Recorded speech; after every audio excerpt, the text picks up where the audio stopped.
Peter, we've got to talk about the anti-vax elephant in the room.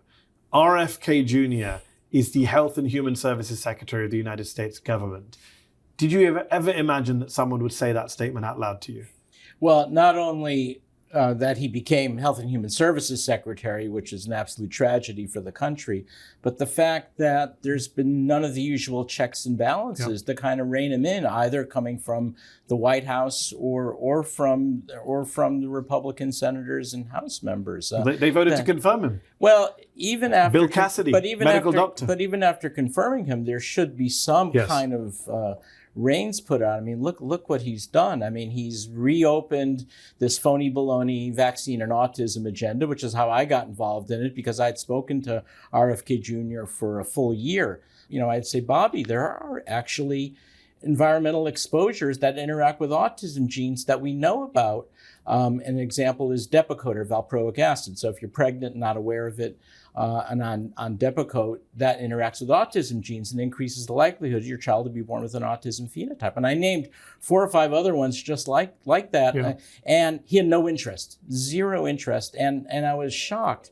And I would say, you know, Bobby, you're an environmental attorney. This is your moment. So then what is driving him is just being a conspiracy theorist. Or suing vaccine companies. He seems very focused on what he can win in terms of legal cases. He very prone to conspiracy thinking and quickly goes down that rabbit hole. So it was an exercise in frustration.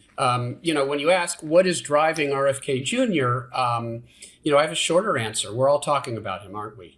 He has achieved a level of prominence that he couldn't possibly have otherwise achieved. And it's very clear that he is a team player right now, because it isn't just the anti-vax rhetoric. We know, you know, for some time he's been committed to that movement, which is an anti-science movement. But he is also now promoting fossil fuel industry talking points. Just recently, he promoted this myth that wind turbines are killing whales. This is the latest scare tactic to try to convince the public, including environmentalists, that we shouldn't be moving away from fossil fuels towards renewable energy. And he's part of that assault. He's part of the assault on clean energy. Again, I'll just make one point here. The irony that he is talking about windmills killing whales, and there's no evidence of that whatsoever, when he actually once, and I'm not making this up, you know I'm not, cut the head off of a whale. It was in the news. Dragged it in his car, if I remember.